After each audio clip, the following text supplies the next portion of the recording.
Sa Maguindanao del Sur, timbog ang top 5 regional most wanted person matapos isilbi ng otoridad ang warrant of arrest sa kasong statutory rape. Ang blotter sa report. Isinagawa ang pag-aresto noong December 31, 2025 sa isang checkpoint operation na bunga ng mas pinaigting na intelligence coordination ng mga otoridad. Inaresto ang suspect sa bisa ng warrant of arrest na inisyu ng korte kaugnay sa kasong statutory rape kung saan walang inirekomendang piyansa.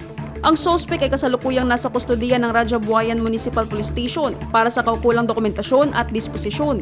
Pinangunahan ng operasyon ng Rajabuayan Municipal Police Station sa pamumuno ni Police Captain Joel Lebrilla, katuwang ang Dato Hofer Municipal Police Station, Provincial Intelligence Unit ng MDS-PPO, Regional Intelligence Division ng PROBAR, Provincial Intelligence Team MDS, Regional Intelligence Unit 15 at 33rd Infantry Battalion ng Philippine Army.